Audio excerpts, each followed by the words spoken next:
pétrole bi nga xam ne prix de baril bi daal dinay yokk à 30%, mu nekk loo nga xamante ni si flambe bi historique la boo nga xamante ni si moom la ñu nemmeeku. Alors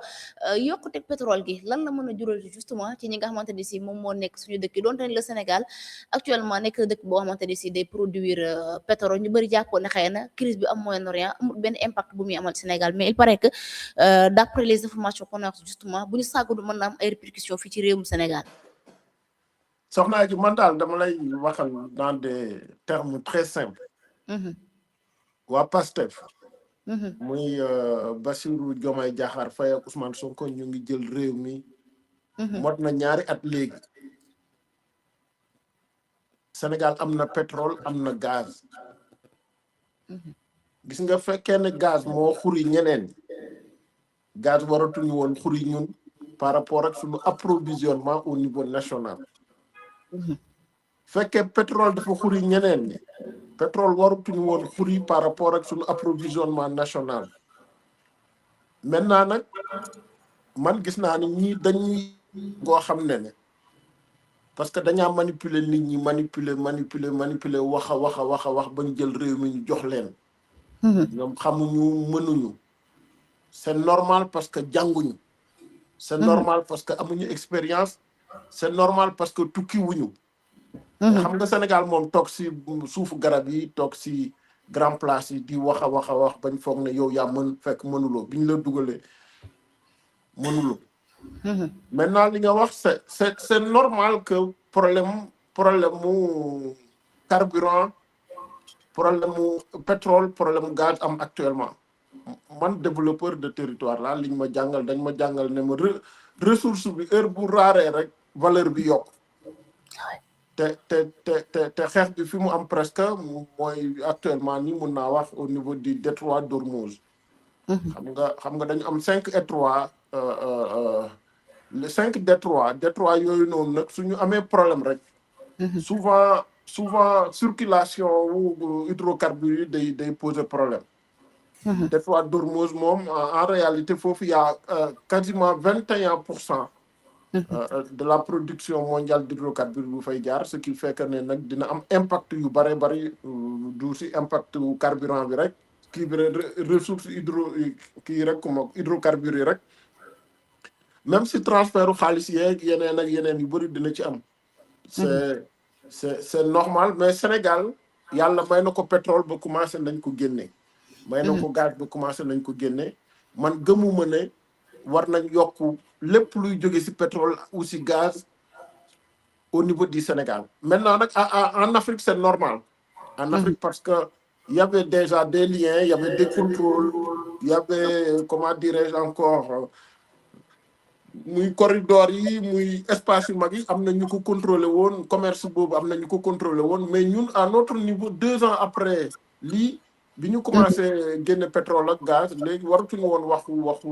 approvisionnement au niveau du Sénégal ça moom je pense que yàbbuñu yàpp boo xam ne dinañu wax ne Sénégal am problème d'approvisionnement en gaz et en pétrole parce que am nañu gaz am nañu pétrole. maintenant nag comme ñoom nanguwuñu ci nanguñu wax ci recettes yi nanguñu wax ci depuis boobu ba léegi. di jéem a lëndëmal nit yi di jéem a lëndëmal xel yi. dinañu jéem a continuer di manipuler waat di kii nii. Moi, je suis un ingénieur aménageur de territoire, développeur de territoire et géostratège. Voilà. Mën nañu nax xale yi nax xar yi nax mouton yi nax ñeneen ñi mais waa Sénégal am na ñeneen ñoo xam ne mënatuñ leen nax il faut que daal carrément nit ñi ku nekk ñu xam loo ko mooy kan ak ku nekk place am. D'accord. Sinon réew mi fu mu jëm dañ ko nar a yàq ñoom. Voilà.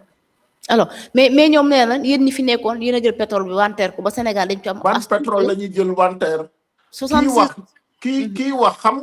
nga ki toog mooy Ousmane Sonko moo dem ba Diourbel mu ne waa Diourbel yi Diourbel moo gën a rëy Corée du Sud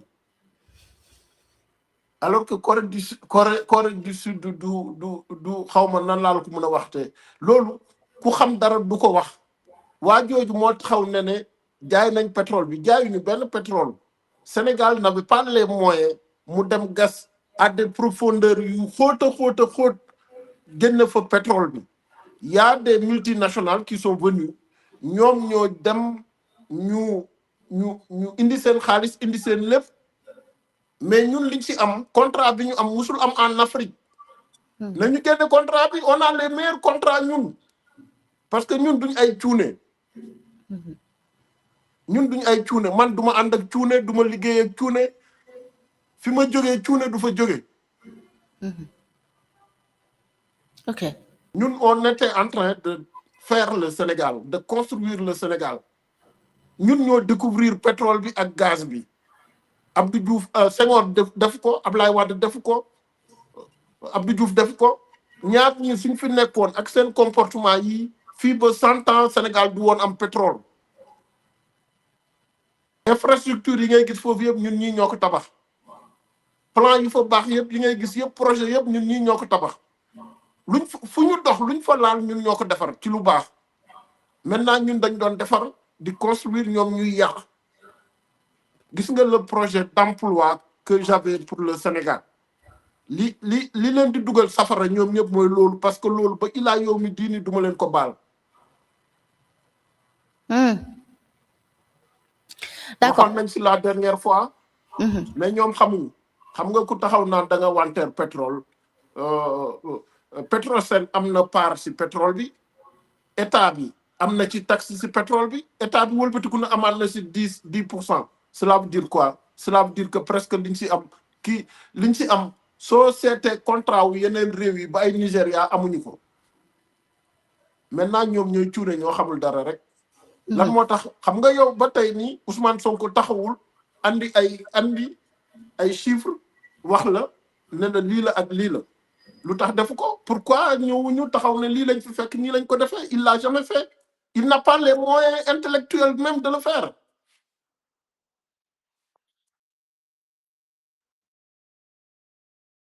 ne est-ce que mu ngi négocier est-ce que waa ji xam na nu ñuy négocier sax. loolu dana teg suñu loxo. ah na ñoom waxal leen na ñoom mu tegal leen lu leer depuis 2 ans ça fait 2 ans ça fait 2 ans mu ngi nekk moom presque moom ak Diomaye ça fait 2 ans ñu ngi jiite Sénégal mu ngi jël ay jet privé dem di taxawaalu ji di noos jël ay avion présidentiel ba tey mu lañ wax lan lañ fa ànd ak lan lañ fa def ils sont incompétents noos moo leen andi à la tête de notre pays amul leneen foo ak noos moo leen fa andi mais ils sont pas venus pour développer ce pays parce que amuñu les capacités intellectuelles pour développer ce pays ils ne l'ont pas.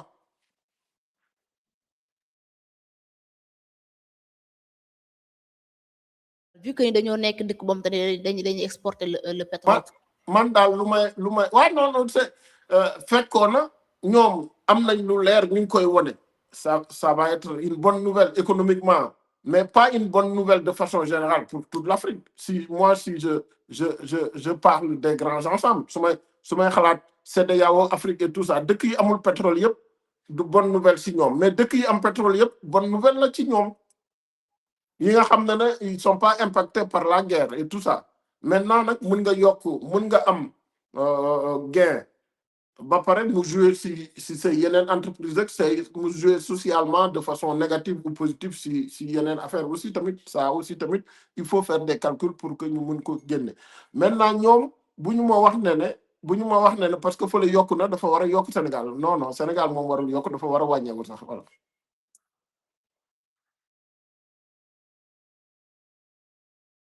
Sénégal un pays exportateur de pétrole boobu ba léegi amaguñu benn impact boo xamante même bu ñu xoolee sax ci rapport d'exécution budgétaire yi du ñu gis loo nga xamante ni si pétrole bi apporté na ko dañuy gis aussi ba tey li nga xamante moo nekk transport bi wàññeekul pétrole carburant bi wàññeekul ñu gis aussi courant bi entre yu bëree bëri wàññeeku ci leen moo nekk le panier ménagère est-ce que pétrole wartu mën a am benn impact ci dundu Sénégal mais xam nga soo leen Sénégal dafa nekkoon un avion supersonique bu doon dem yoonam avec un pilote aguerri boo xam ne jàng na am na xam-xam am na expérience bu mag xam na daal fil yeeg yëpp fu mu nekk et tout ça ñu wàcc avion bi andil ñu ay dawalkatu Jakarta ñooñu duñu xam fan la ñuy commencer duñu xam fan la ñuy kii on a xam nga Sénégal daal dafa Sénégal cet moo ko dugg cet Sénégal dañu commencé woon di tabax ay autoroute di tabax ay université di defar yóbbu ndox bi partout di andi Preferlo di andi Promorel